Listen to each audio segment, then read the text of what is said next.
Nesse momento sinto a necessidade, irmãos, como pastor, de trazer uma palavra reflexiva. Como parte da adoração aqui da nossa igreja, nós servimos ao Senhor com o nosso dízimo, com as nossas ofertas.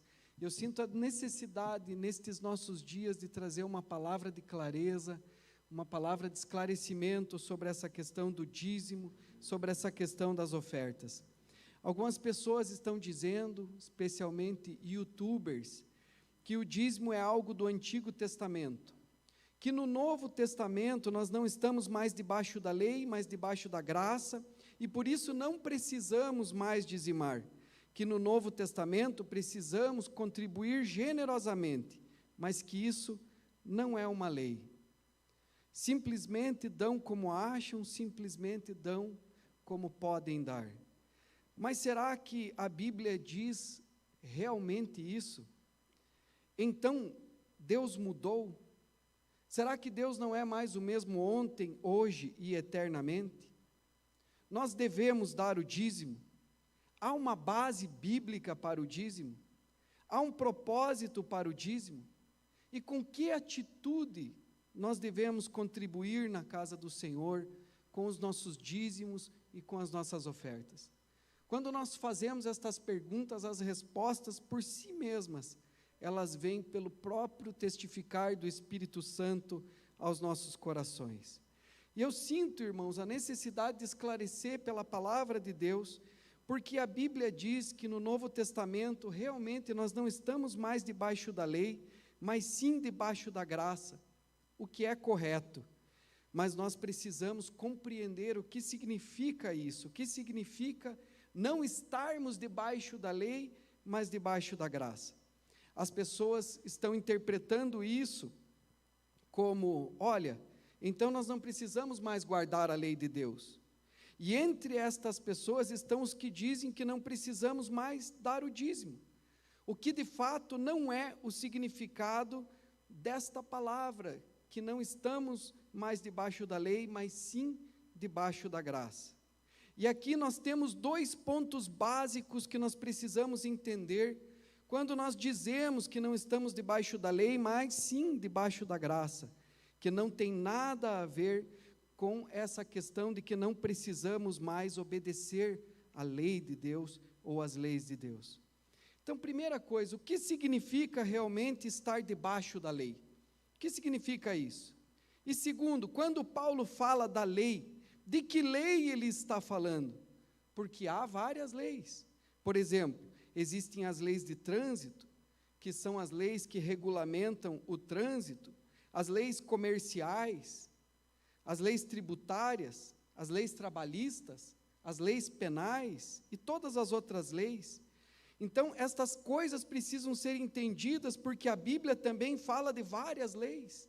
Na palavra do Senhor existem as leis de Deus, que são as leis relacionais, especialmente os 10 mandamentos. Existem as leis cerimoniais e existem também as leis da nação de Israel. Então, o que quer dizer quando uma pessoa diz que não está debaixo da lei, mas debaixo da graça? Eu quero, irmãos, estudar com muito cuidado, com muito temor e tremor esse assunto aqui conosco, para que de fato nós venhamos chegar a uma conclusão, a fim de que possamos construir, edificar a nossa casa sobre a rocha, sobre um firme fundamento. Realmente há várias leis. Por exemplo, quero usar a lei de trânsito.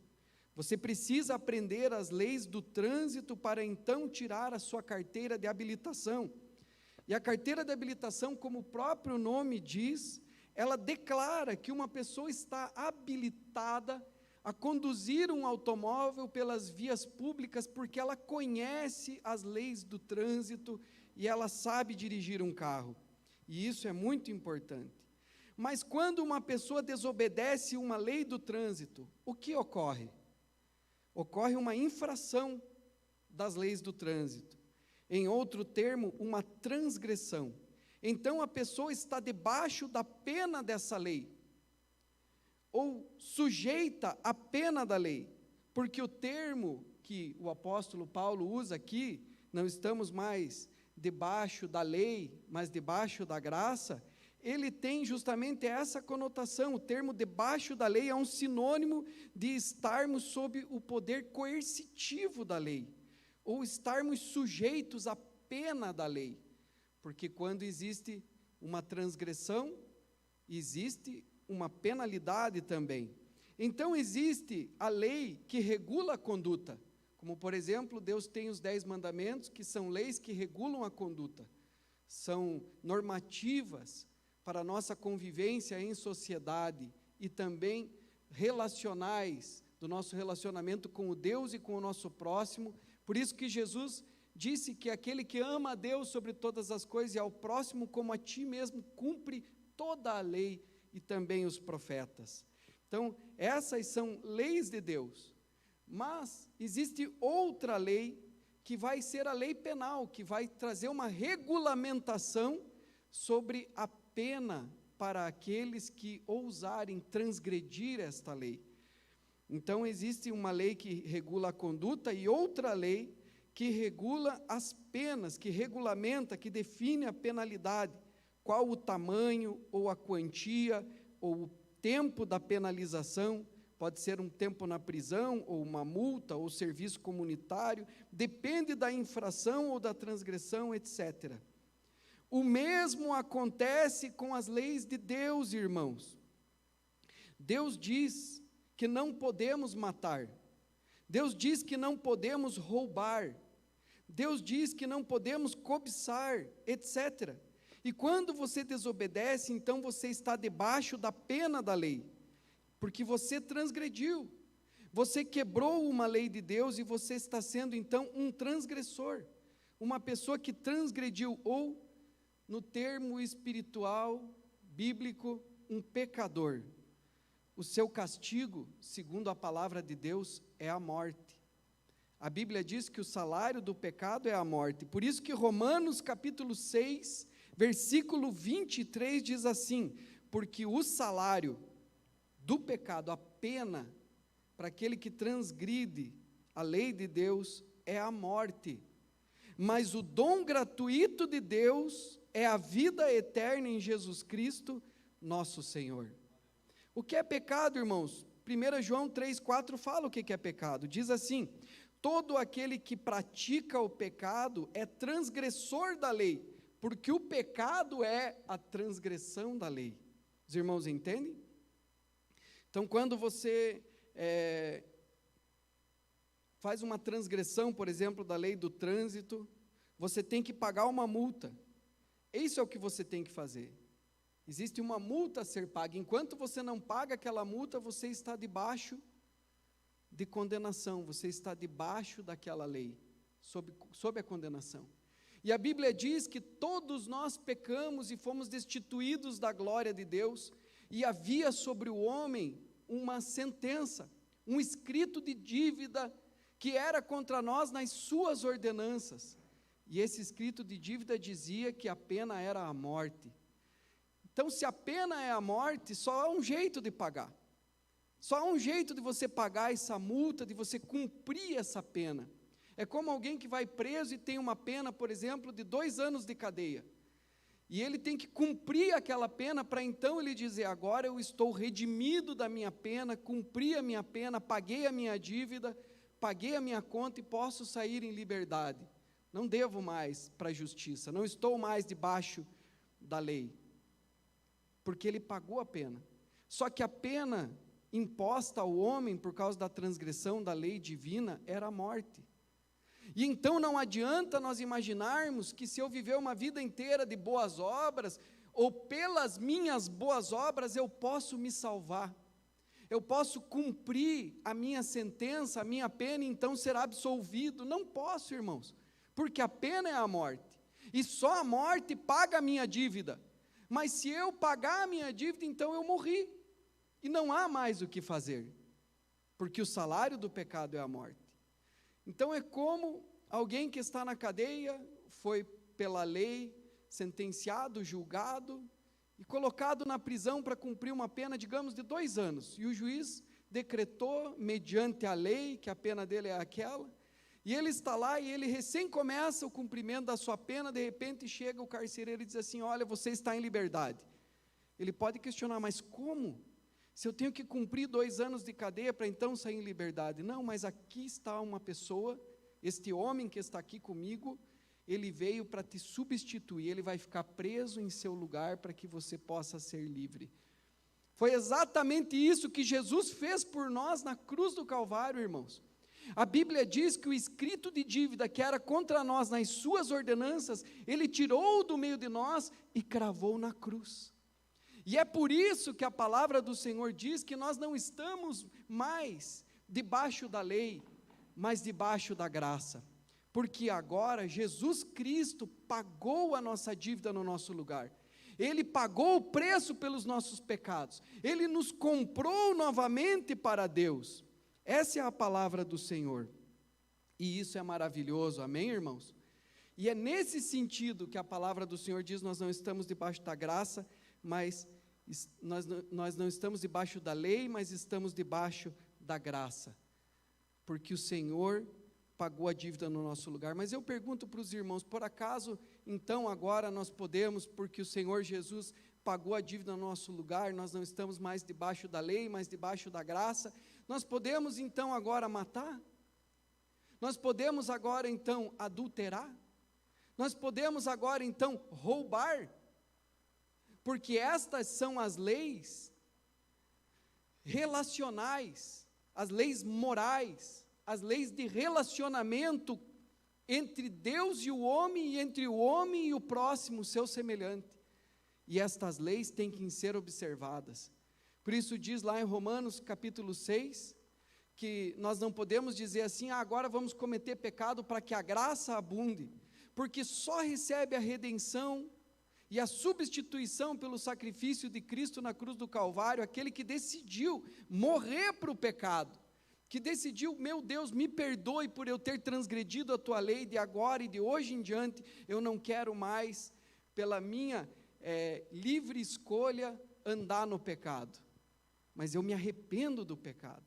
Porque se o transgressor, ele escolhe o pecado como estilo de vida, ele diz: eu quero viver desse jeito, eu quero o pecado. Então a Bíblia diz que já não há sacrifícios pelos seus pecados, mas uma expectativa.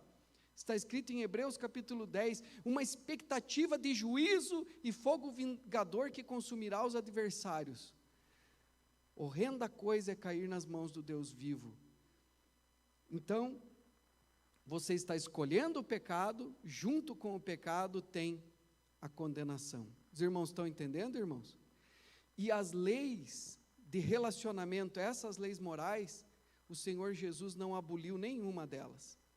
Mas as cerimoniais sim, porque as leis cerimoniais, elas foram colocadas por Moisés por causa do pecado das pessoas.